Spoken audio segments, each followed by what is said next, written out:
LaCourse, coming to you from Las Vegas, Nevada, with another video showcase of Hearts of the West. It's Western music, cowboy poetry, singers, songwriters, and musicians. And at the end, I have a new format at the end of the showcase.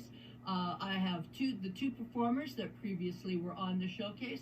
I asked them two questions. The first question is, what is your favorite movie quote? And the second question is, when did you first discover that you could recite, write, become a cowboy poet, or recite and do songwriting and become a cowboy singer, a musician, and write songs? So those are the two questions.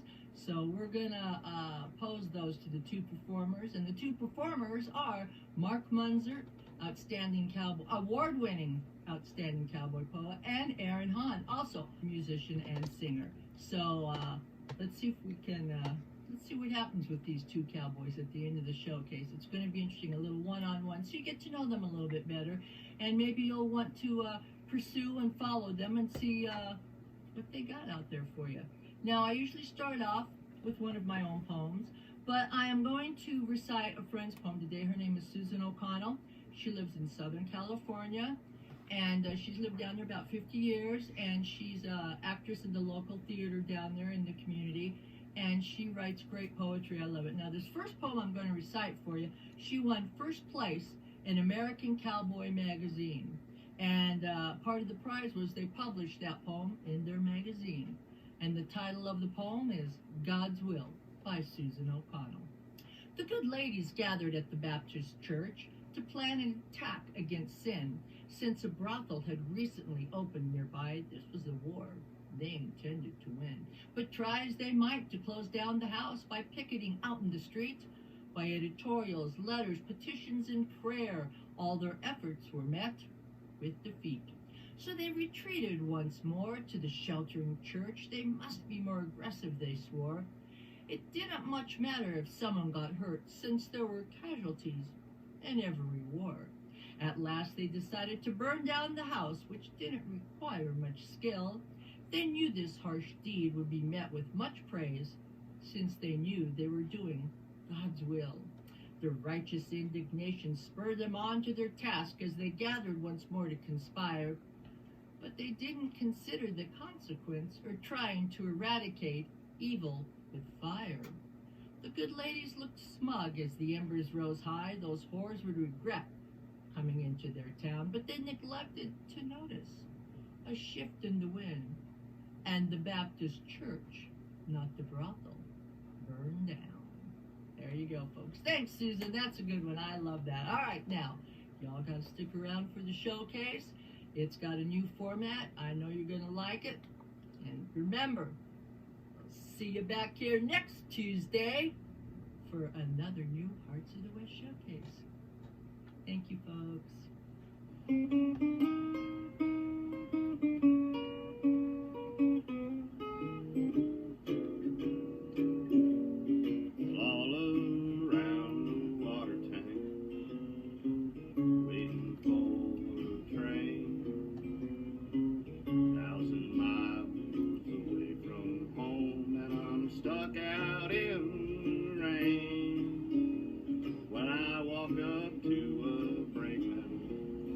Just to give him a line of talk.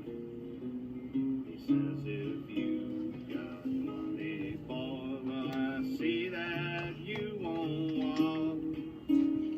Well, I haven't got a nickel, not a penny can I show. Get off, you railroad bum. And he slammed that boxcar door. They put me off in Texas, state I dearly love. Wide open spaces all around me, moon and stars above. No one seems to want me or to lend me a helping hand. I'm on my way from Frisco, heading out across this land. While my pocketbook is empty and my heart is full of pain.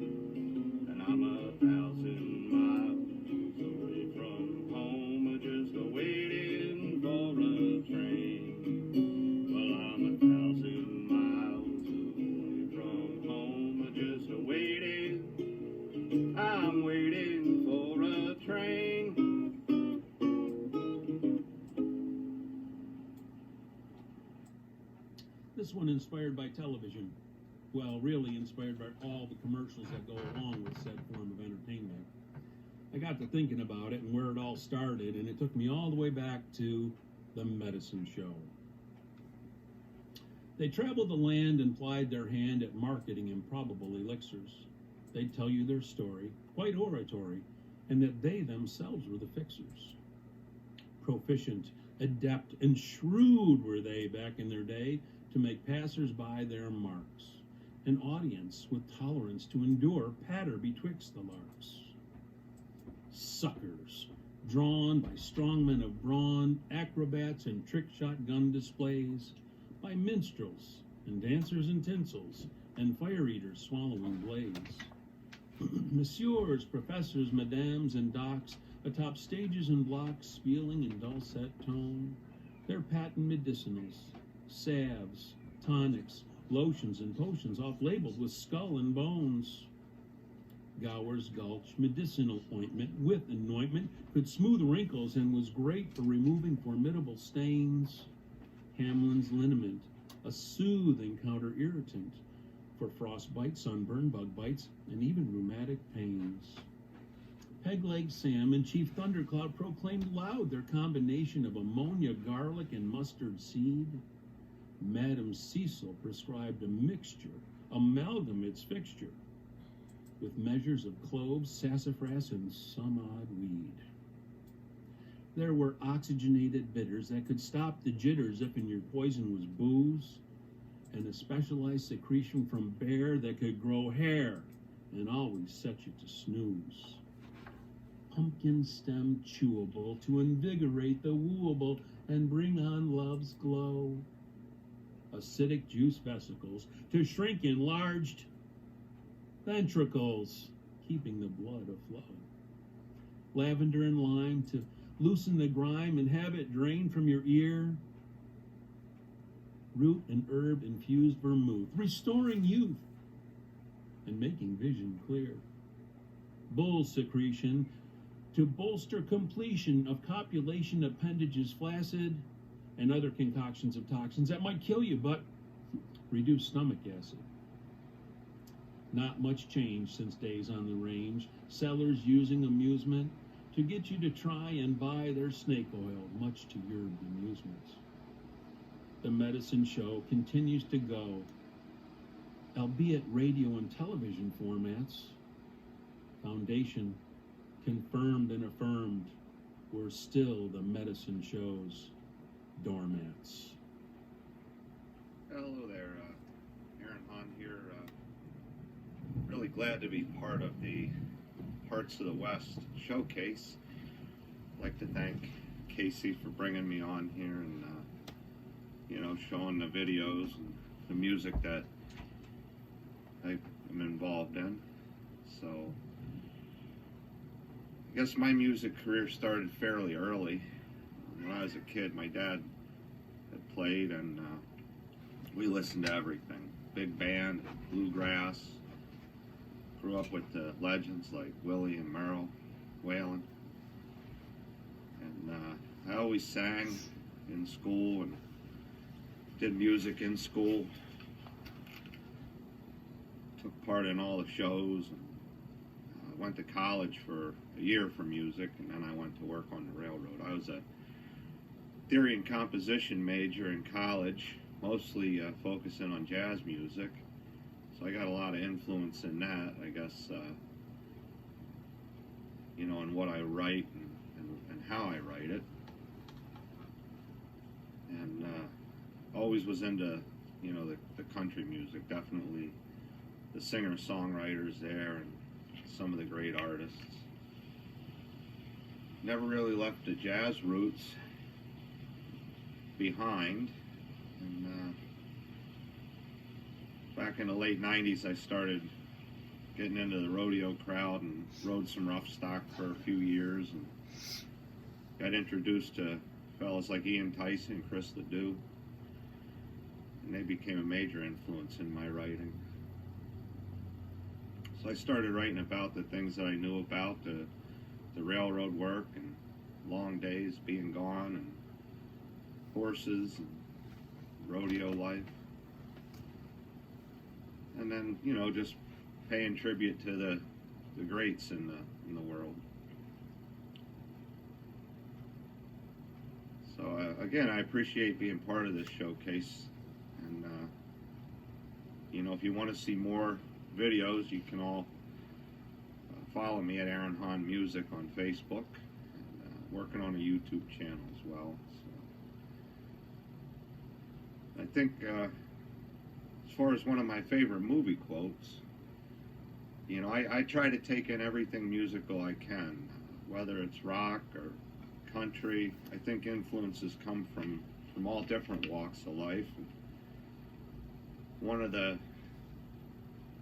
my favorite movie quotes was from this movie called It Might Get Loud, featuring Jack White, and he was interviewing Jimmy Page and The Edge from U2, trying to pick their brains on how they played guitars, where they got their ideas from, that kind of thing. I remember one of the first scenes in the movie, he takes this string over a board and ties it to a nail and nails a pickup to it and props old Coke bottle under the string for a bridge and starts playing some slide on it. Plugs the thing in and starts playing some slide guitar on this one string 2x4 instrument. And